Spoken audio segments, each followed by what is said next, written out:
If there was a concert or other shows happening, we'd be out there in the parking lot handing out cassettes or flyers like, listen to this, picking up landlines, calling DJs across the country saying, hey, we got this single from Outkast. You need to play this record. You eat what you kill, kind of from an entrepreneurial perspective, but you got to go out and hustle and get people to believe in your product. So it wasn't a matter of if I would succeed, it was just how. I had a great run in music, and so now I'm just doing something from a humanity perspective, and I'm loving it. What's going on? It's your boy Aristotle. We back with another episode of Kicking It with the OGs, but for the first time, I have a woman on the show, Shanti Doss. What's up? I'm the first woman. I love that. Yeah, you are. First woman. You know what I'm saying? I said I wanted to do them, but I wanted to actually be a woman I could get game from. Oh, thank you. You get what I'm saying? Shout out to Dutch for making this happen. Right. Shout out to Dutch. So, can you tell my audience who you are and what do you do for a living? Absolutely. Ooh, loaded question. So I'm an ATLian, originally from Atlanta. I am an OG, I would like to think. Original girl in this game is what I call my OG. And so I helped to launch the careers of Outkast, Usher, TLC, Tony Braxton, all of them back in the 90s. I graduated from Syracuse University, and first job out of college was at LaFace. But while I was at Syracuse, I interned at Capitol Records for 2 summers. So I really knew what I wanted to do while I was in college. And so I was like hustling in a good way to like network, make connections, get mentors in the music industry.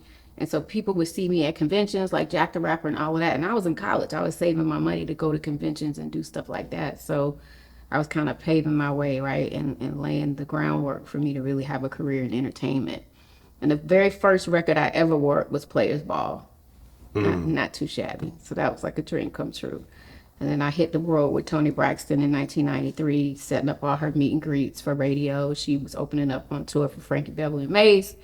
Rest in peace to Mr. Frankie Beverly. And so that was it. It kind of, started my trajectory in entertainment, and I helped L.A. Reid and Babyface grow the company. And they sold it in, 2000. So I stayed in the entertainment industry for about 20 years. Now I am a mental health advocate due to my own personal reasons, and I kind of walked away from my career. We may get into that a little bit later, but so now I'm all about, health and wellness, really pouring back into my community. I also have my own podcast, The Mevo Show. Okay. MI for mind, BO for body. So we talk about mental and physical health, but my nonprofit that I run, and I'm the CEO and founder of Silence the Shame. And so it's an educational and awareness nonprofit trying to uplift particularly people in underserved and vulnerable communities, Black and brown communities, to take care of their mental health. That was a lot. No, seriously, like that. And that, I honestly like. I mean, that's what, like what I heard. that's I'm 53 years old, so Exactly, that's I'm the auntie in the room, but that's kind of my life's work, right? Nah, you did your thing. So first of all, you said some heavy hitters in the beginning, the people you work with. You said Outkast, Usher, TLC, Tony Braxton. And you helped. I did. So I started in street promotions. L.A. Reid was like, he was talking to my What mentor. street promotion? So that's funny. That's your age, right? Yeah, I was born in 96. I love it. ATL Olympic, baby. I love it. Okay, we was probably just putting out, ATLians. That was if I'm using my context clues, that's passing out flyers and stuff. Yes, it is. Okay. So street promotions is a lot of hand-to-hand distribution. We didn't have social media back then. The technology wasn't the same. I mean, I don't even know if we even were barely sending emails back then. And so I would literally have to create flyers, print out the flyers, pass them out. We had street reps. How did you create the flyers back in the day? What was the process? So I had a graphic artist, and we would kind of sit down and have a creative conversation. And on those flyers, it might be the cover of an Outkast album, or I'm saying, like, how did y'all create them? Like, what machinery? Like, what was the? Oh, well, it was just we just printed them out. We had a printing company that we utilized, and we had graphic designers back then, so he was still designing on a computer. And then we just send it. This is funny to me. I'm feeling old right now, but I love it. Just explaining the concept of printing flyers and all of that. But it's definitely a lost art. But it was a way for us to get the information out, to the people. So, for example, one of the things I take pride in is during Freaknik, and I think some of your followers are familiar with Freaknik. They've seen My father was the documentary on Hulu. I was actually in the documentary. Okay. But what we did during Freaknik is we utilized it as a time to break our artists. So like we used to have little cassette records.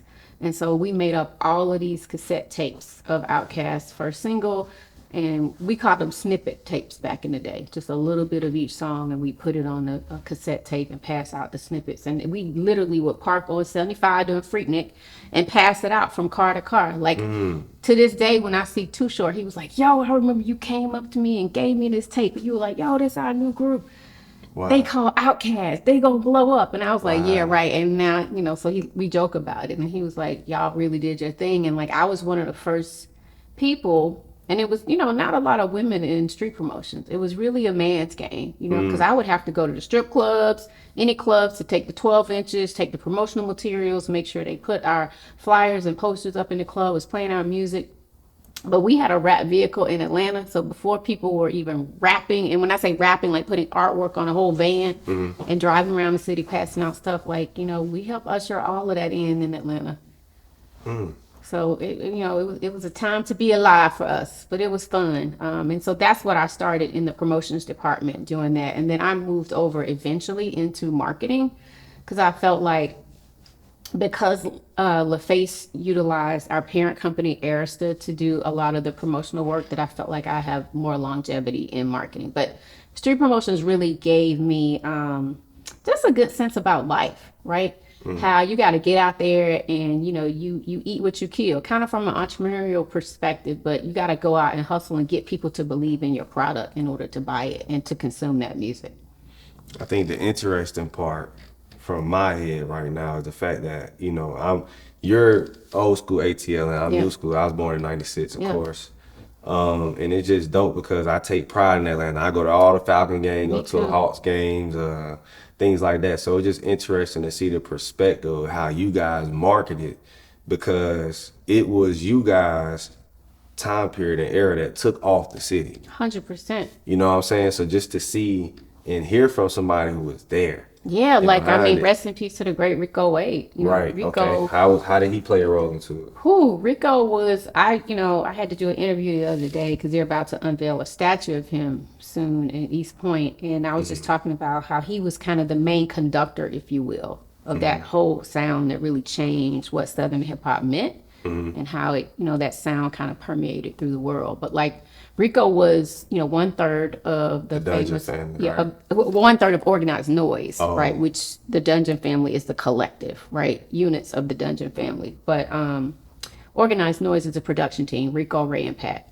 Ray Murray, Sleepy Brown, and Rico Wade. But Rico was the creative one. He was the one that was kind of like the visionary that was taking the meetings with the LA Reeves of the world and making the deals happen. Creatively, like co-producing or directing the videos. Like, he really was that visionary. And had it not been for Rico, I don't think the South would have something to say, if you will, because Yeah, that's my favorite bar. he really ushered that in. And so being able to see the potential in a Big Boy and an Andre, or the potential, in a Goody Mob, and help to shape and craft their sound, like, we definitely owe a lot to the late great Rico Wade. I definitely want to touch on, like, one more time, how was your role in developing the Outkast, the Ushers, the TLCs? Like, what exactly did you do for them to benefit them in their success in their career? So again, I started ground zero. It was ground zero for us. Nobody knew who Outkast was. Again, it was me and my team under me and the reps that we had in the different cities. If there was a concert or other shows happening, we'd be out there in the parking lot handing out, cassettes or flyers, like, listen to this, here's Outkast. Like I told you, if it wasn't for us handing the cassette to Too Short, he wouldn't have even known who Outkast was. And I was literally on the phone, because, we barely had cell phones back then, but I was, picking up landlines, calling DJs across the country saying, hey, we got this single from Outkast, you need to play this record. Or on the road with Outkast, when they would open up, for other bigger name artists, and they would be, opening up the show and making sure, they got booked on these shows, so they had opportunities to get out there and perform in front of other people, because, you got to crawl before you walk. And Right. so I was on the road with Outkast and Usher, playing all these hole in the wall clubs, especially in the Southeast, in Florida, Carolinas, Mississippi, going up and down the coast, just hand-to-hand promotion and really putting our artists out there in front of consumers, saying this is a great talent and artist, piece of product, give them an opportunity to perform, give them a chance. Back in the day when DJs really broke records, right? Once we started having mix shows, it was the Greg Streets of the world. And those guys, at the time, Greg Street was in Dallas. See, a lot of people think Greg has always been in V103. Greg was at a radio station called KKDA in Dallas. And he was one of the first people in Dallas to play the Outkast record. And I was calling him saying, hey, come on, we need some more support. So it was me encouraging them to play the records, to get the exposure in the markets, to bring them in for shows. So anything and everything from a promotional perspective. Like, for example, Usher.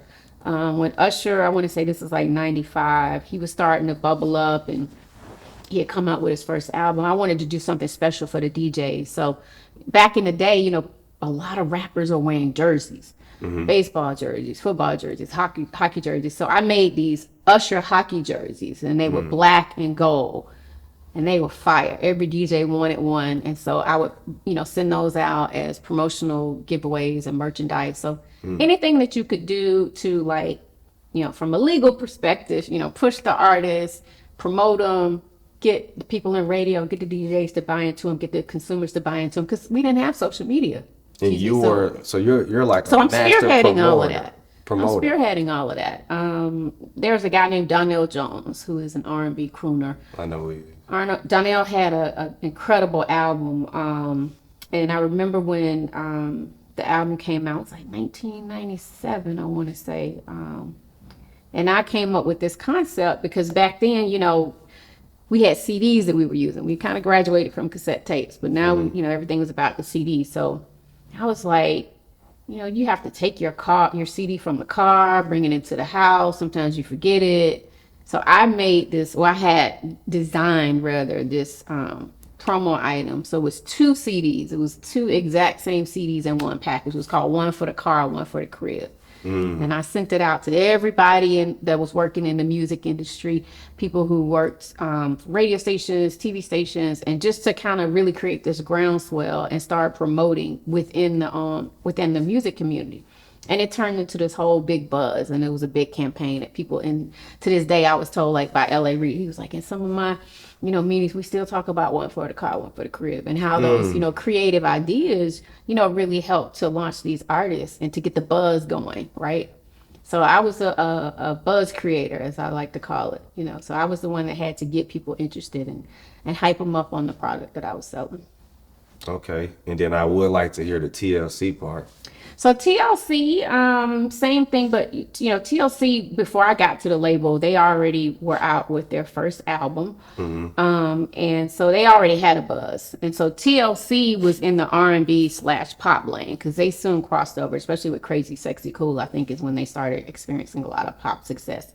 But I hit the road with them, and I was literally on the bottom bunk on a tour bus. And I got to tour around the country with them. So for TLC, I was really setting up meet and greets, kind of similar to what I did with Toni Braxton, because Toni was like R&B and pop as well, and she crossed over. So what I did for them was more so dealing with a lot of radio stations and contest winners, and making sure that program directors had merchandise, they got to meet them, helping to come up with promo items rather for them as well. And then I ended up doing marketing on the Fan Mail album, and that was in 1999. But beforehand, it was still creating promo items, flyers, cassettes, CDs, working closely with the graphic designer, approving shoot photos, that kind of thing. Could I ask you this too? How did you get compensated for the work that you did in the 90s? Well, I was an employee of LaFace Records. So, okay. Yeah, so I started as promotions director. L.A. Reid hired me as an employee. I wasn't an independent contractor. Because I was trying to say, how did you able to work for so many people? No. So those artists that I mentioned were all signed through LaFace Records. Okay. And Arista Records was our partner, kind of our sister company. And so I made $30,000 straight out of college, which back then was a lot of money. Yeah. I had health benefits and the whole 9. So yeah, and literally I had a credit card with no limit. Like, I was paid to go to the club and get the records played. So I would have to buy bottles. Like, imagine like Jay-Z in one corner, Jermaine Dupri in one corner, and I'm the female in the corner buying out the bar. DJs coming over, hanging out. Like, I got paid to do that. I got paid to go to the club and promote the music. And so and go spend a spend- 10,000. Oh, I mean, I remember spending like $40,000 one night, probably back in like 1996, 97, and, in the height of it. But LA would just sign off on it. But we broke records. But we also sold a lot of records. So, some people might think, oh, well, that was wasteful, but we made a lot of money, but we spent also to make the artists the success that they were. So, we would have to smooch people when they came to town. So we take them out to dinner, then we take them to the clubs. But all of my stuff was above board. I wasn't doing, nothing illegal, but we were just whining and dining and smoozing the folks, to get What could possibly be illegal? If that makes it's sense. just a lot of stuff that happened, getting paid for play. Like, I didn't have to do all of that. I created relationships. So I wasn't out giving $1,000 to somebody to play my record. I built a reputation, and I'm not knocking anyone that has done that, but those type of practices have been going on in the music industry way before I started and way after I left. But I was able to just create relationships with DJs, with program directors, so that, they would just buy into the talent without me having to do that. So you had such a face around Atlanta in the music industry, straight out of college, to where you have built these relationships to where you say the word and it's But stamped. it came as a result of hard work. Right. Yeah, I was from Atlanta. I think, people trusted me because I was from Atlanta. I grew up, went to Mays High, had a lot of support throughout the city, but it was hard work and dedication. And so nobody handed me anything. Yeah, of course not. Nobody gave me, I'm saying that just tells to who you are. Like, I'm like, dang, like, whatever you said pretty much went. If the product was good too, right? Because we're nothing without the music. I try to tell people all the time, yeah, I'm grateful that I was able to develop those skill sets, but I'm not bigger than the artist, so I wasn't bigger than the music. So it took visionaries or greats like Outkast, right? And them getting their shot. And we were just kids coming up together, trying to find our way in this music game. So Y'all young, early 20s at the time. yeah, and they were like, I want to say they were 17, 18 when I first met them. And yeah, I was young, I was probably 22, 23 years old. And we all kind of came up together, but we wanted it. We worked hard, and it was quality music. And, the quality music was matched with quality executives. So it was like the perfect storm. It was like lightning in a bottle. And so L.A. Reid to this day will say, I didn't realize how great of a staff and team. I knew y'all were great, but like now just seeing the legacy and seeing, y'all are still doing your things in your respective areas. Like, they built, it was Black excellence before anybody was throwing out that term Black For sure. excellence. And that had a lot to do with Atlanta. So I want to talk about that. Have you always wanted to invest in stocks, learn the stock market, interested in trading to earn another stream of income? Let's just say the average person in America makes $20 an hour. That's only $160 after an 8-hour shift. With my best-selling option trading beginners course, 6-step process to being a profitable trader, free books, and you even get to watch videos of me teaching celebrities like DC Young Fly from scratch. I can cut your time to make $200 plus in a day in just 1 to 2 hours. Don't believe me? Check out these gangs of accounts from different people that I help flip their accounts 100%. Yes, that means double the money in their accounts. For only $35, you get the best beginners course, 1 week access to my world famous trading signals. I have an 85% win rate already this year, 30 plus hours of additional training, a library of free books, a free beginners Q&A session with you at the end of the week via Zoom link. And I meet up with my community at all the major cities in America annually. You're basically in free because the return on investment I'll give you for only $35, just $5 a day, will 10x. Think about it. If the world shuts down again like the 2020 pandemic, how will you survive if your job decides to lay you off? All of these robots are taking our jobs, but they can't take the stock market. This stream of income could be earned while at home, no boss, and no behind kissing. Tap in. Link in the description, or I'll pin the link in the comments. Keep watching. a lot of people say we're from Atlanta, but a lot of people say we work together, we don't really beef, we don't go through the same problems as other cities. Can you touch on that? Like, what's your opinion of the culture in Atlanta and why we're so close knit and we don't have to deal with the same problems as other cities? That's a great question. It's a debate and conversation that I think a lot of people have. But I'll tell people, like, growing up in Atlanta, and my boy Dutch noticed, like, they not like us for real. Like, playing on words with Kendrick, like, it's just, it was different for us growing up, especially in Southwest Atlanta, or, even in Decatur, like, just, we had this camaraderie. We had this, like, respect for one another. Like, we would work hard, but we would play hard together. We also grew up, you got to remember, Atlanta is, the birthplace of the civil rights movement, right? Mm-hmm. And so for me, I didn't have a lot growing up. My father took his own life when I was 7 months old, and I had 3 siblings. And then my mom had to work nights and late.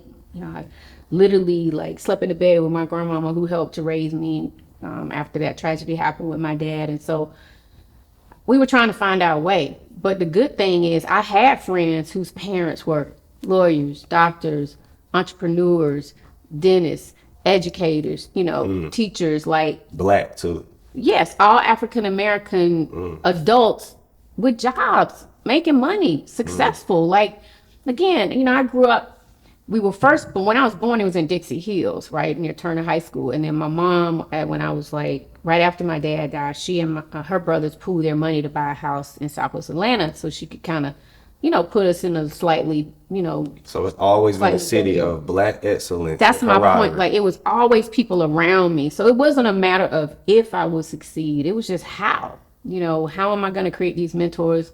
I see my friends' families, doing well, driving Benzes, living off Niskey Lake. Like, we grew up in Black excellence. Like, it really wasn't something that we didn't think was attainable. We saw it every day of our lives. And, going to the skating rink and, we just had a good time, and we always respected one another. Even if we had beef with each other, it was still a level of respect there. And I'll say the same for, like, Atlanta music scene. Like, over the years, producers, artists, they might have a little beef, but at the end of the day, it wasn't that deep. Like, we still had that much respect for each other, and I credit that to our parents and our teachers and how we were raised coming up in Atlanta. And a lot of cities can't say that. I go places now, and so, like, I'll tell people I'm from Atlanta. I still got friends from elementary school, middle school, and they're like, huh? And I'm like, yeah, I could throw a party today, and, like, half the people, or 75% of people that are there, I either went to elementary, middle school, or high school together. We fuck with each other. It's no way around it. Like, again, we might have a disagreement, but we can agree to disagree, but we're not going to turn our backs on each other. It's a different kind of love and respect in the A that I really can't explain. It's like that intentional. And we don't hate on people who get money. Because in other cities, they'll knock your head off having some money. But again, I didn't have the money coming up, but I wasn't jealous of. Yeah, we don't have like a jealous. We didn't have that jealousy. Yeah. Like, I mean, even for me, like, I walked away. I was making $500,000 a year in 2010, and I went through physical and mental health issues and pretty much started over. Most of my peers are successful now, got several houses, but I started over. I had to start over to save my life. But my friends didn't hold that against me. I came right back home to Atlanta. They put me in place. I started ATL Live on the Park, was able to come back. So your job was life-threatening? So the job wasn't life-threatening, but different things that were happening to me, the stress, the pressure of the job, the unresolved trauma of not dealing with my father's suicide, it was all kind of snowballing. And back in 2009, 2010, nobody's talking about mental health. It's way before the pandemic. People were not talking about it. And so it caused some physical health problems for me too. So I ended up just quitting and coming back home and essentially starting over. And so what was this job? So I was EVP of marketing at Universal Motown in New York. And it was just a culmination of the stress, not eating right, not getting rest, not knowing how to deal with the stress and pressures just of a high-paced job anyway. So it kind of caught up with me. And then when I came back home, I was doing all right for a few years. And then my best friend took her own life, somebody that I had been friends with since the 6th grade. And that really messed me up. And I almost took my own life in 2015. but I'm here alive on your show to tell the God bless story. her. I got the help that I needed, and I started this little hashtag called Silence the Shame, and now we are a national nonprofit based in Atlanta. We do a lot of work. We're one of the mental health partners for the NFL Players Association. We've done work with Jack and Jill, Boys and Girls Club, all kind of people, all kind of artists have supported us over the years. I was featured on Dick Clark New Year's Rockin' Eve for my nonprofit work. And so I feel like the legacy I had in music is now, I used to think it was a separate legacy, but I don't think it is now because mental health is so important and a part of the conversation. Now I'm able to go back and work with athletes, actors, and artists around wellness. And so I had a great run in music. And so now I'm just doing something from a basic humanity perspective, and I'm loving it. I respect that. So let's touch on that. What do you think could cause stress for athletes and entertainers the most, in your opinion, to have mental breakdowns and things? I would probably say a lot of the issues that cause stress for athletes and actors are just a constant scrutiny, the lack of respect that people have for celebrities, because they just think just because you have money that you don't have problems, or that you shouldn't be stressed. What are you gonna be stressed out about? Your bills are paid. You can travel all over. I'm seeing you on social media, but people are human. People have good days and bad days like anybody else. But a lot of athletes and artists, excuse me, aren't expected to, or people don't think that they should have bad days, right? Or that they shouldn't be complaining all the time or dealing with their issues. I mean, think about it.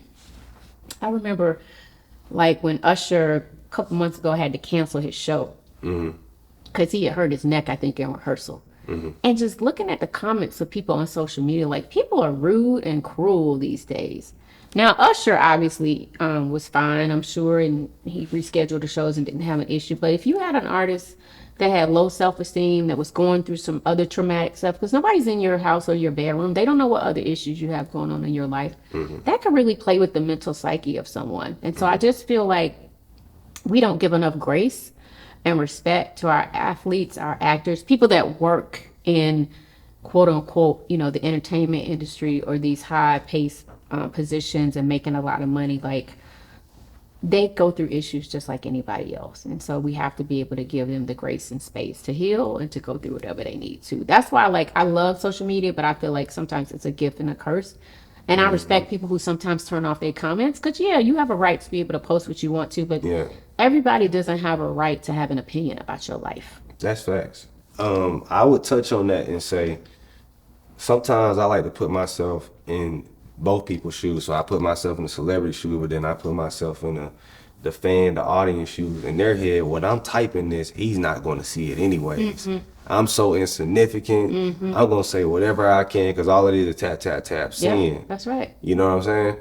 But, they can scroll and see that. They might not comment on it, but people can see things, And that's why I really loved working in the business when I did, because we had magazines, we didn't have social media. And I felt like there was a little bit more mystery there, and artists had a little bit more privacy, or athletes or people in the limelight. I do feel like, though, if you go into those careers, there's an obligation to be able to, not an obligation, but how I want to say it. People who are artists and athletes, they know going in that this is going to be something where you're going to be scrutinized at times. Your face, your personal life sometimes, is going to be subjected to all type of opinions and stuff. So you kind of got to know what it is going into it. But again, it doesn't give anybody the right to belittle you. Yeah, like what Meek Mill going through right now. It's tough. And so it's a thin line there. But anyway, so the work that we do at Silence the Shame, we just try to promote healthy minds. We teach people healthy ways to cope. I do a lot of community conversations. Like I did a talk at the Gathering Spot with Killer Mike, just talking about mental health and how artists, protect their mental health. And Carrie Hilson actually talked about her depression for the first time on one of my Silence the Shame panels. And so a lot of artists have opened up and just talked about how now they create boundaries for themselves, right? And they give themselves the space to have that privacy when they need it.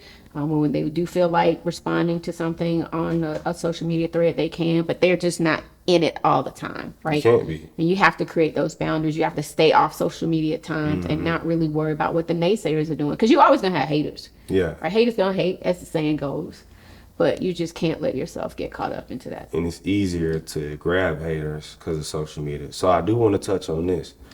You were able to promote artists before social media was out, but now that social media is out, how do you feel about the promotion of an artist, what they're doing right and what they or what are they doing wrong? What's your opinion on it? It's funny. I just was scrolling through social media and saw a post that Jermaine Dupri, the producer and artist Jermaine Dupri, was saying, why did labels stop doing street promotions, right? Because he feels like a lot of music comes out, but it doesn't get the same amount of promotions anymore.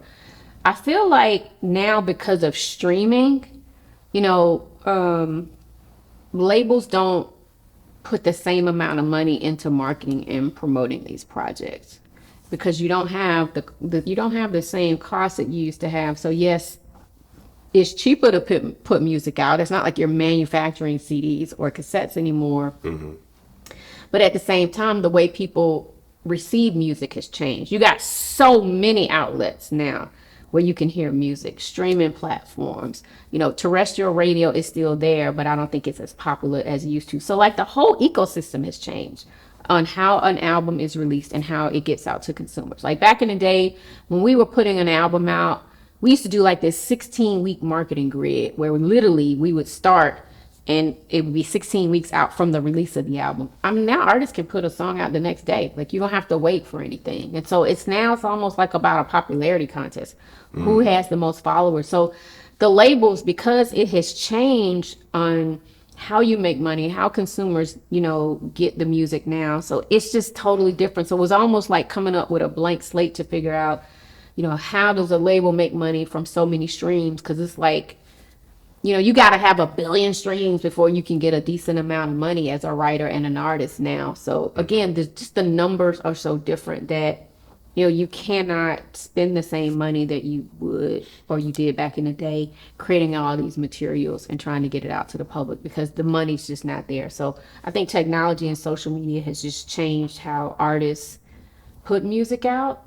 And, the labels now, it's almost like they've gotten lazy. Like, it's like they want these records where it's just like add water. Like you buy something from the grocery store and you just add water. It's easy to cook. It's done in 2 minutes. Well, the same thing, like an artist can like create a song on their phone and put it out and don't even have to do any real marketing and promotion around it anymore. And so it's like, it's something to me that's missing there in terms of the creativity of it all. I feel like it's some good artists out there now, but there's no excitement around the releases anymore. That's why I still respect artists like, Kanye, even though, Kanye got his issues. But from a creative perspective, I love how like Kanye would go rent out, Mercedes-Benz Stadium to do a listening session. Like that's the creativity and the kind of stuff I think we used to do back in the day. Yeah. But you just don't have that as much anymore. Nobody's putting those same dollars behind it because the money's just not the same. So you feel like they have less money today? The artists are getting paid less. The writers and producers are getting paid less. Now, what I've been told is the labels are starting to make money again like they used to, but they stingy. They're not really going to put the same amount of money into promotion and marketing. One more time, artists make less today than back then. Yeah, unless they're touring. From my perspective, artists make more money in terms of what goes into their pocket when they're out on the road doing shows, not from album sales or music streams. It just takes too many streams to get to a decent amount of money that you're gonna get. It's just the math ain't mathing. Is the tours a part of the 360? Like they get most of If that's a part of your deal, but some artists who are able to retain their masters, meaning their intellectual property, if they can maintain their masters and then also make sure that they get a large percentage of the touring coming back into their pocket, and that's not a part of a 360 deal, then those are the ones who end up, still doing well and making a lot of money. But if you sign these crazy deals and the touring and the merchandise and all of that is compiled into one and you're getting a small percentage, then yeah, you're going to get the shit end of the stick. And the labels aren't going to want to spend, like, for example, there's a young lady, Vivian Green, that I was working with in like the early 2000s. When I first started working with Vivian, we put her on the road, meaning we paid for production, we paid for background singers, any dancers, we paid for her travel to go from city to city to do these residencies. She's an R&B artist, so it takes longer sometimes to break R&B artists. These labels ain't gonna spend 10, 15, $20,000 a trip to put these artists on the road to market and promote them. They want you to just really be on social media. It's all about how many followers you have. Like it's just a numbers game to them. There's no creativity in the industry like it used to be, where labels would, again, go spend that money, do things to put them out in the marketplace. They just really want to see what you're doing on social media. And I think that's crazy.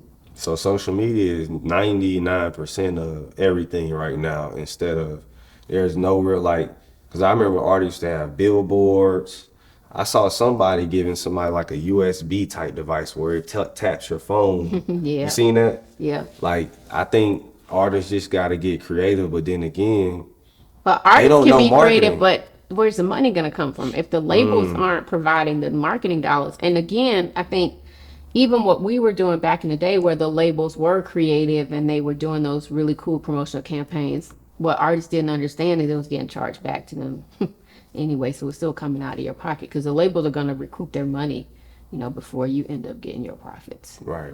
But nowadays, the label's just not spending it, and you're still not getting the profits that you deserve. Now, I haven't been at a label in almost 15 years, so I may have some colleagues that are out there in the industry who can tell you different. But from when I was there and still working at the labels, I saw all of that kind of really drying up. The labels it wasn't fun for me anymore because I was like, y'all just care about the numbers. You're not creative. You're not passionate about the music like you used to be. You really just want to see, if you see a song that's blowing up in Charlotte, and they got a lot of followers, let me jump on that artist and sign them. But they might be a one-hit wonder. Like, we're not cultivating, we're not building a brand and really breaking an artist. Like, that was what was so dope about Outkast. Like, we felt like we were building artists that were going to be icons and superstar artists. And all of those all of those artists that we had at LaFace are still out and able to tour and are iconic artists. And so I'm grateful for just the team of people that I worked with and the artists that I worked around. Because, it's nice, 30 years later to go to State Farm Arena, which I did 2 weeks ago, to see Usher and see him still killing the game. So I do have a question too. If it was a young lady who wanted to follow down your exact path, wanted to be a Shanti Doss, be a pioneer in the music industry, she has ideas, all of that too. What advice would you tell her? What 3-step process would you give her to get into the music industry and be able to even get in a position to where they can get to where you are?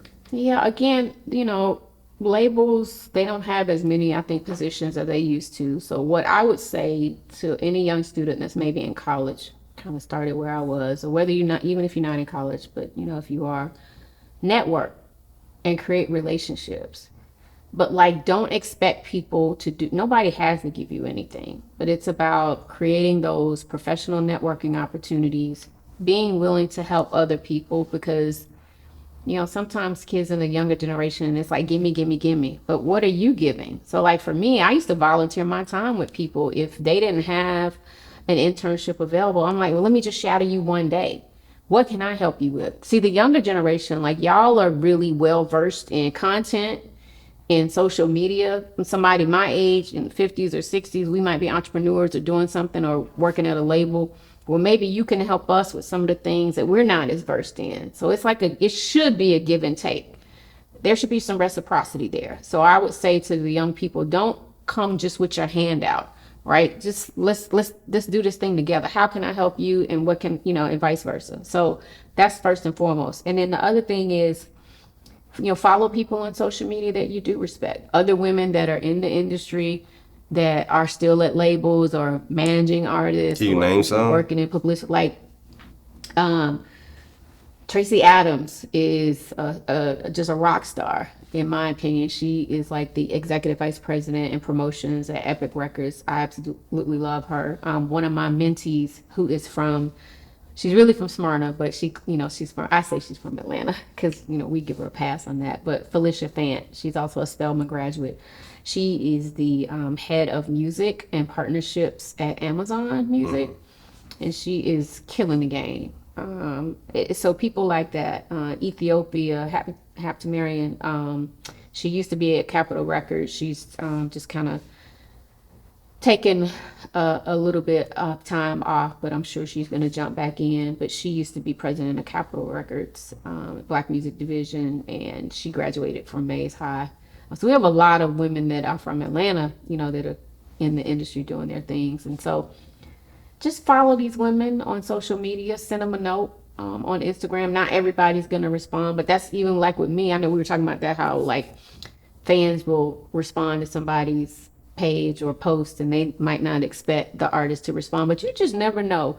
It might be that one time when somebody's reading through something and they actually take a chance on you or respond. And so a lot of times artists or different people will send me a note. I have a small following, almost 8,000, but it means a lot to people when I take the time to actually respond to a text. And so, try to reach out and have people become mentors. Spend your time going to events, not just to have a good time, but again, to meet people, to network. You are your best salesman. Like, you got to get out there and pound the pavement. I never had anything handed to me. I was a worker. I've been working since I was 13 years old. I worked every summer, middle school, high school. Like, it's something to say about hard work. Like, I don't want to just win lotto and get it all quick. Right. Hard work builds character. And it just instills these intangible values in you that other people who might have just kind of had things handed to them, on a silver plate. Like, it's all about building character and respecting yourself and have those respect you for the work that you do, not just because of, who you are or who your family is. Like, don't be afraid to get out there and roll your sleeves up.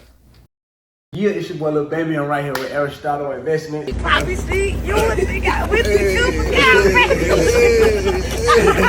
Hey, what's up? It's your girl, Big Glow, and I'm right here with my boy Aristotle. I get it. He about to teach me about these dividends and saving money. It's your boy DC Young Fly, man. I'm here with my boy Aristotle. Shout out to Aristotle. I took his class. Man, this dude is the truth, dog. He just put me on game on like investments, dividends, stock market. I sit around with a bunch of my friends and we talk about stocks all day now. Man, I'm telling you, man, it's crazy. Stupid knowledge, you dig? I've learned so much. Aristotle had put my trading level on top.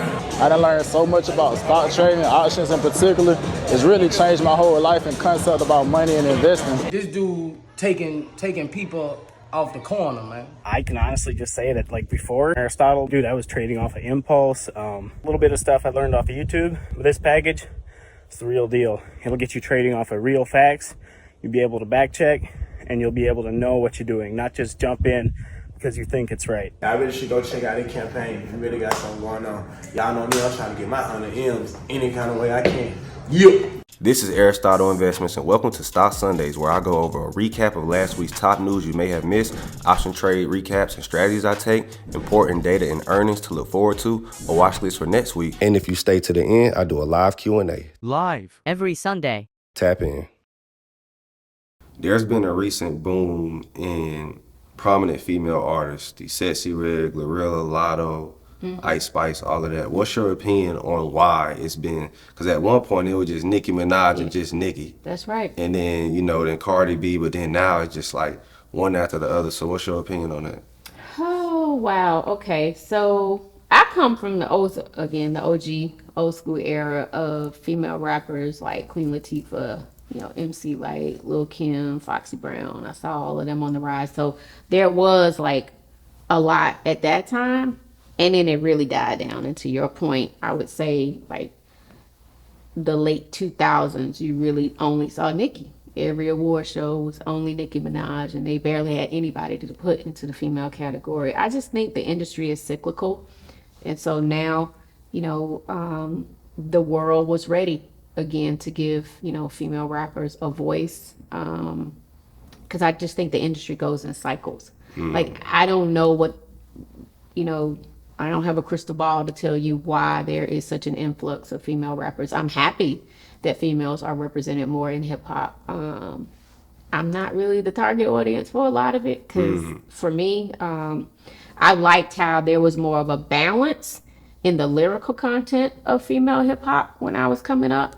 Again, I'm not bashing anybody. Like the Lauryn Hills. Yeah, you know, it just they instilled just a lot of female empowerment from a different perspective, and so I don't I don't listen to a lot of the newer female artists. Even like the Brad, shout out to the Brad Left Out. Again, it was just so many from like the 90s to like the mid 2000s before there was a drop that just were a little bit more about positivity.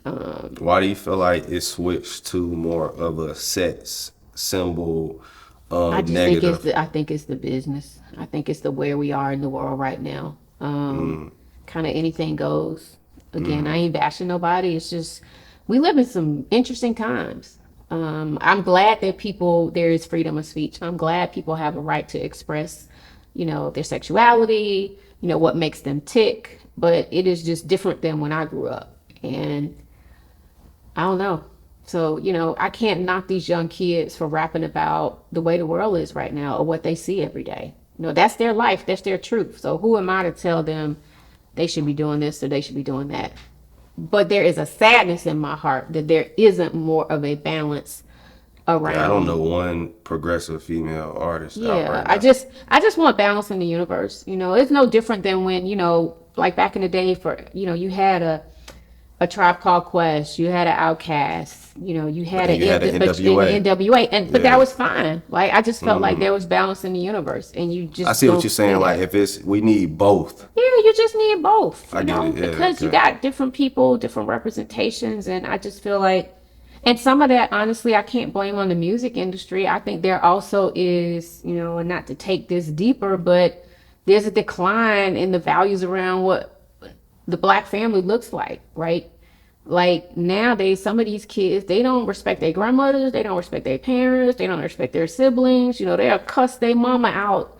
Man, if I raised my finger or even looked at my grandmama the wrong way, she slapped shit out of me. It's just different.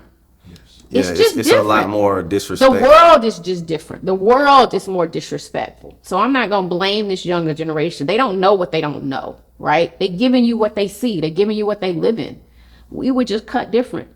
They not like us. I have to go back to that. We were just raised differently, and I'm grateful to my ancestors and how I was raised. And I didn't mind being slapped, or my mom would pinch me if I did anything crazy, and that pinch hurt so much, you'd have thought she just slapped me on the floor. Or just her look, the way she would cut me with her eye. There was fear. And I'm not saying we got to be afraid of our parents and grandparents, but you got to respect the people that came before you. And the respect is just lost in the world right now. So I don't blame that on the entertainment industry. That's just a cultural thing that's going on, and we got to get back to our roots of what the Black family really should look like, and the respect. It's like that in some households, but I think as a whole, we've moved away from that, unfortunately. I agree with you. So would you recommend, in your honest opinion, kids even step into the music industry? Yeah, listen, there is still a lot of great things about entertainment. There's nothing like music. It is the perfect place to escape. Music is one of my biggest forms of self-care. I can listen to a song, and sometimes it'll take me right back to where I was. I know what outfit I had on. I know what party I was at. I know what city I was in when I first heard it. So yeah, like creativity, the arts, music, it is something that we should definitely continue to celebrate. And I want kids who are truly passionate about the arts to pursue it. All I say is do your homework. Learn about your OGs. Learn about the people that came before you. Study these artists like the Lauryn Hills, like the Outkast, like the Ushers, or even, going back further, the Luther Vandrosses, the NWAs. Like, go on YouTube, watch how they rehearse. The one thing I respect about this R&B group, New Edition, they're my favorite group of all times. If New Edition got a show, they're gonna rehearse. They gonna rehearse for a couple weeks in advance, and I just think that is so very important. Artists now sometimes will go on stage. I can tell they ain't rehearse. Whether you're a rapper or R&B artist, I can tell if you're putting the time in to protect your craft and to really build it. So I just want artists to really focus on figuring out how to be the absolute best at their craft. And I think, again, like we used to call that artist development. So back at LaFace, when we were putting out a new artist, they went through media coaching before they got on the road or got in front of these cameras or got in front of anybody on social media. We taught them how. We didn't tell them what to say because we weren't trying to, you know, take away their freedom of speech, but we taught them how to articulate themselves and how to speak, you know, in front of the camera and have interviews. You know, we put them through rehearsals, right? Getting them on stage, teach them how to breathe while they're dancing. That's an art to that. Like when you're on stage and you moving and dancing, you know, you got to really So you feel like there's retrain. none of that right now? Like no rehearsals, no. Well, I'm not saying it's none of it, but it's not, you're not seeing it from a mass perspective. Like real dancers, real. Yeah, like you just serious about their craft. For a lot of the newer artists, the seasoned artists that are still touring, yeah, they go into rehearsals. But a lot of the newer artists that I see, and a part of that is, again, because the labels might not be spending the money, but get yourself with a good management team or somebody that you really feel like is going to cultivate who you are as an artist and really truly develop you. That's all I'm saying. If you want to have longevity, anybody can have a hit record. You know, you can blow up on TikTok and be a one-hit wonder, but if you really want to have staying power, study the greats, practice your craft, and do your work. And don't be afraid to like get your hands dirty and work hard. You would rather much have been in the music industry back in the day than now, though, correct? I would, just because like no regrets. Oh, no regrets at all. I mean, listen, everything in life has a golden era, right? Exactly. And I think I was definitely a part of the golden era. For sure. Again, even the fact that labels, like, there's no way that if I worked in the music industry right now, that my boss would give me a credit card that didn't have a budget attached. Because again, they're just not spending like that anymore. So we were just afforded different opportunities. You know, a lot of product managers now who might work the projects, they don't even travel with the artists like that anymore. But I was on the road constantly with my artists. So we were just afforded different opportunities because there was a lot of money being made in the 90s when I first came up. So labels were putting the money out there into marketing and promotions and just doing different showcases, conventions. You know, I was barely home. LA wanted me out on the road. But that is also how I cultivated relationships with different radio stations across the country, where I could pick up the phone and call Sway and Tech from San Francisco because I was going out to summer jams, to the big shows. You know, I was everywhere with our artists. So that helped me to not only build an Outkast brand or a Usher brand or TLC, but the Shanti Das brand. The fact that I can now have my own nonprofit, Silence Your Shame, but I can pick up the phone and call these people because they respect the Shanti Das brand. So yeah, I want to support you and what you're doing as well, right? It's not only good for the community, but I feel like you're good people because you looked out for me, I looked out for you, right? It's all about relationships. We live and work in a relationship economy. And I tell people it's half of what you know and half of who you know. So LaFace Records in the entertainment industry, by being able to travel and cultivate all these relationships, it afforded me the opportunity to build the brands of the artists, but to also build my brand. Kevin Liles, who is one of the architects of the entertainment industry, right? You know, co-founder of 300 and used to be president of Def Jam. Kevin said something to me that always stuck out with me. I remember we were in the studio one night and he said, keep doing what you're doing, but don't forget that you are a brand yourself. And that really stuck with me. And I was like, you know what? What does that mean? And I don't say that in an arrogant way, but like when I walk into the room, I mean, I was just right before this interview, a young man, I'm sitting in the car waiting on my homie, and he was like, are you Shanti Das? That means something. I spent time cultivating who Shanti Das was. And I try to treat people with respect. I tried to look out for people. He a young kid. He ain't really supposed to know who I am, but my reputation and my name and my brand, you know, preceded, you know, who I am and where I am today now. And so I'm just grateful, you know, for those opportunities, and that here I am in 2024 that a young person can still recognize. He said, you know, I watch Hip Hop Evolution and thank you so much for what you did and what y'all did. And I listen to it. I watch it all the time. And I said, for real? I said, you know, I ain't really in the game like that no more. He said, no, man, but just thank you. He said, because I listened. I saw what you did. So that's what I want these young people to do. Go watch these documentaries and learn about people like me, people like Kawan Prather, folks. And KP is still, doing his thing and in the industry, managing TI, still working with Pharrell. But like a lot of us really paved the way. And even though, the avenues, right, change of how you distribute music, a lot of the elements are still the same. That's why I created this show, though. Mentorship, right? A lot of that stuff, those are the intangibles and things that are invaluable that you learn from the people that came before you, who actually gave a damn about what they were creating and the legacy they were leaving. That's why I created this show, because I realized we as younger people aren't tapping in. You gotta tap in. You get what I'm saying? So when you don't do that, that's why I love this show. Like, it really is like the people that came before you. It's like, I'm kicking it with them, asking them questions, because I realized somebody got to do it. Somebody got to do it or it won't be done. So I was like, let me bridge the gap. Let me go try to kick it with all the OGs, so that way we don't lose certain stuff. Like, for instance, street promotion, stuff that we're not thinking about. Like, how did these people promote their stuff back in the day?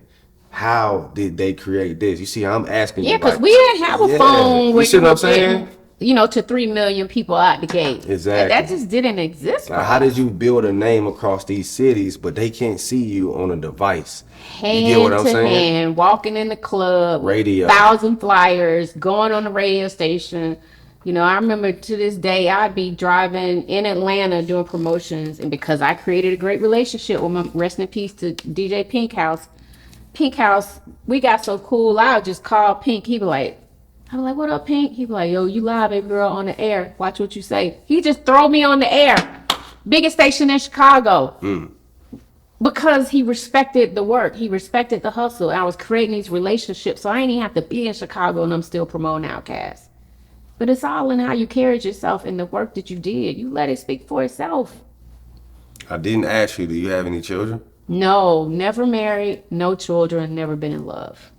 Regrets, maybe. I had 2 siblings. My sister passed away unexpectedly 5 years ago, which is another story that really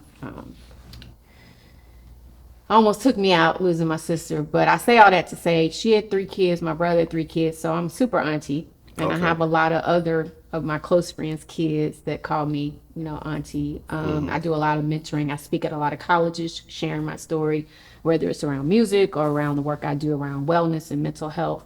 So I have a village, but I don't have my own. So here I am, 53, trying to find that balance in my life now. Like, I don't know if it's in the cards for me to get married. I know I'm a good person.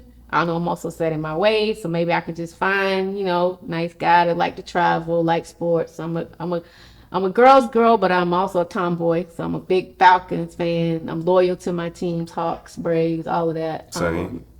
But I just didn't make time or space for that. I really worked like 20-hour days, if not more. Could I ask you, like, to give some advice to young women who want to chase a career but also have a love life? Yeah, what would be your absolutely. advice or something? And even if I had to talk to a younger Shanti, I would say just make time for yourself. You have to create space and time for yourself. I don't believe in work-life balance, because depending on the career and job you're in, it's just going to be hard to balance it. I call it work-life rhythm. So, you don't know what every day is going to bring, every week. So you're going to have to be flexible and be able to bend, right? But work-life rhythm will allow you to incorporate times for yourself. If we learn nothing else from the pandemic, is that we all have mental health. We may not all have a mental illness, but the anxiety can be real, right? And so you have to be intentional about establishing boundaries. You don't have to, like, I wouldn't pick up and answer an email at 10 p.m. if I could talk to my younger self. You could call me at midnight at 2 a.m. and I pick the damn phone up. It ain't that deep. And I'm also at an age now at 53 where I feel like we are losing so many people around us, whether it's in the industry or in our, personal circles. Like, rest in peace to Fat Man Scoop, rest in peace to DJ Clark Kent, who was a good friend. I just got a call this morning that one of my dear friend's brothers passed away, lost his battle with colon cancer. And so life be lifing. You got to take time for your family and for yourself. Because at the end of the day, if you got these high power positions and you pass away, it's going to be 3 to 5 days of rest in peace. Oh my God, this person was that, or Shanti was a great person. I loved her. I remember this moment. You scrolling through your phone, desperately trying to find that picture that you could post to say rest in peace on social media. But guess what? A week later, I'm not saying people ain't gonna give a damn, but your job will be replaced, right? Your family still gotta go on. Your friends gotta find a way to go on. So life goes on, y'all. So the young people, whatever you're doing, take time for you, because when the music stops, it's over. So you gotta pour back into your own life, and it's nobody else's responsibility but yours. You gotta be able to say no is a complete sentence. You gotta be able to say, I can't make that tonight. Let me have such and such do that for me, and then I'll cover something for you next week. Those moments with Big Mama, Grandmama, Thanksgiving, Christmas, you can't get that shit back. I would throw all this shit away if I could get another day with my sister. And there were times where I was traveling and I missed certain events and I didn't go to family functions because I gave 2,000% to the business. And here I am, I'm trying to get emotional. And I lost a lot of my family. I sacrificed a lot. I ain't mad at the business. I'm mad at me for not creating a work-life rhythm that worked. And for like working my ass off for what? To build these stars, these artists, but I ain't making the millions. I made all these other people millionaires. And I didn't invest like I should have in certain things. I didn't have things like you're trying to build for young kids to learn about money and investments. And I didn't pour into myself like I should have. But I am now. I'm a different person now. But if you don't have the faith and spirituality too, because I don't impose my religion or faith on anybody, but God is like doing a different kind of work in me now.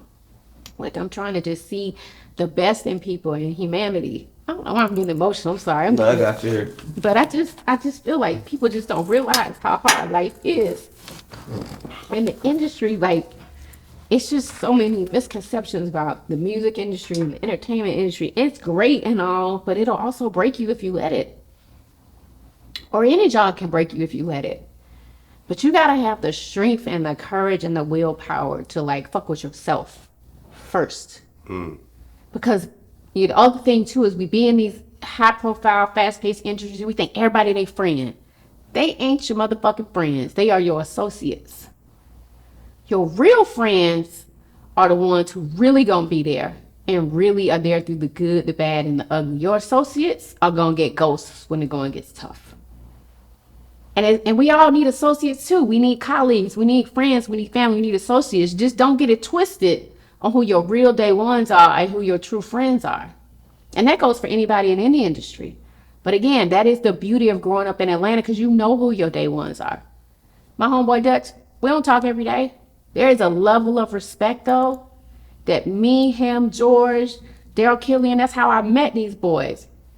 Or men rather. But the love and the genuine respect that we have for one another, we know what it is. They text me, I'm calling right back, or as soon as I can, because it's just that genuine respect, and that's Atlanta. That goes back to being in Atlanta and knowing, being there for friends and family when it counts.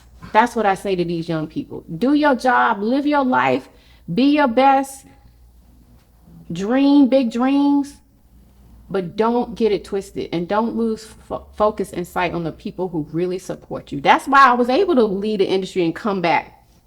Now being CEO of a nonprofit, doing nonprofit work is hard, but it's the relationships I cultivated. It's the respect that I put out there that the universe and God is bringing back to me.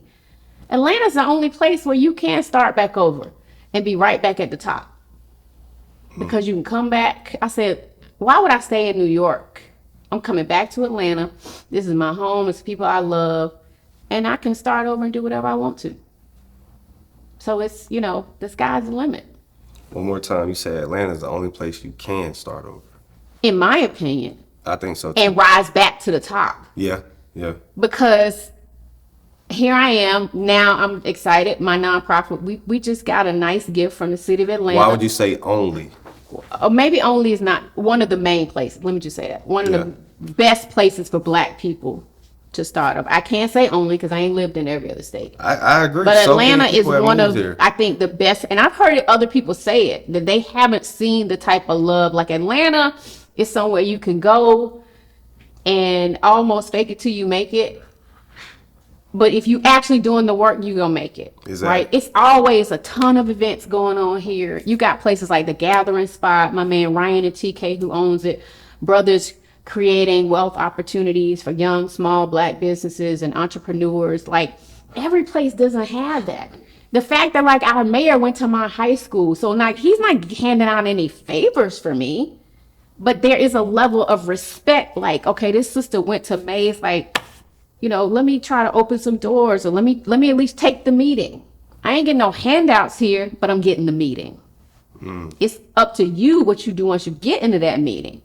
But I can take meetings and take lunches and build with these people that I've grown up with, or that I've helped build this city up, this entertainment world. Now, you know, like, okay, now let me go back and try to call on some favors, because now I'm in a different place and space trying to do good for the community, but at least I'm gonna get that respect.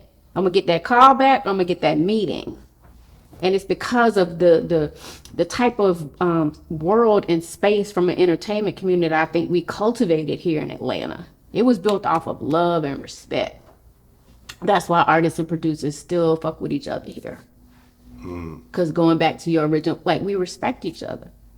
It's like this unspoken respect that we have. You know, the TIs, the Ludas, the JDs, you know, that's why they have Jeezys. We come together because we mess with each Like other. they can do a whole concert sponsored by Atlanta Falcons and everybody in there, nobody's beefing, it is a level of respect. It's a special place. Even when I was growing up, I was living off Cleveland Ave and Conley Road, and rappers would get together and throw a baseball. Bone Crusher, he was one of them. Goody Mob, CeeLo Green was out there. All those artists from the early 2000s. Yeah. I was a kid though. I was on Yeah. like 7-6, but I remember that. Yeah.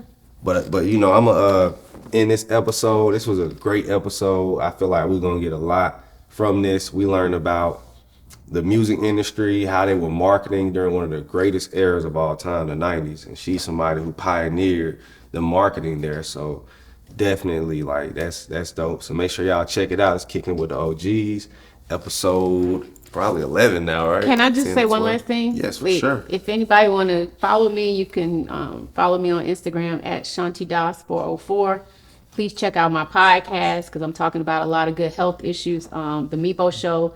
And then follow my nonprofit, Silence the Shame. We do a lot of good work in the community. And then also, I've been doing this event now in the city of Atlanta for like this either the 12th or 13th year. It's called No Reservations Needed. So when I first came back home, God had placed it on my spirit to just start serving the community more. So I attend Ebenezer Baptist Church, and one Sunday I was leaving church and I was driving down Peachtree or Piedmont, one of those roads, and I saw the men on the side of the street and women, and I was like, man, I'm sitting here stressing about going to brunch, but I'm sure they hungry.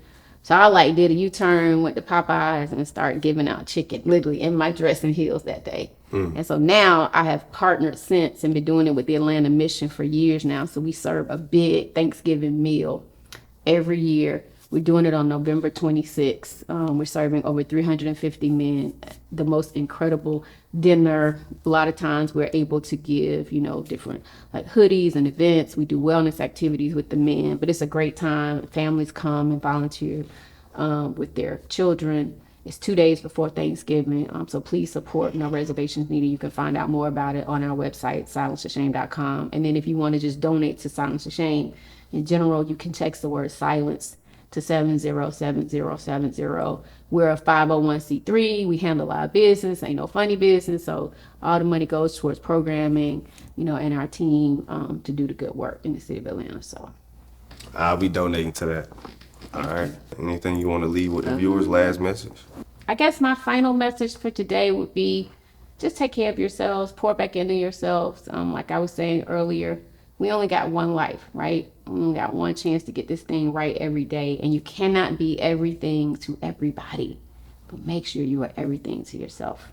I know what it is. Kicking with the OGs. Thank you so much for coming. Here's why you need to get this ebook right now. It is the best stock market ebook on the market. And to cater to you guys' short attention spans, everything I can't say on one page, I say in the video. So all you gotta do is click watch video, and it'll go straight to a video. What's going on, Mythbusters? Okay. Let's get this thing started. Let's get this through. You'll see that I'm talking Swinging about a lot. is something we're always going to be doing, day trading especially. Facebook users, click the link. Instagram users, you can simply comment the word book on any of my posts or under this post to get the link sent to your DM for the book. It is $24. It will literally teach you from A to Z how to get started. Let's get it.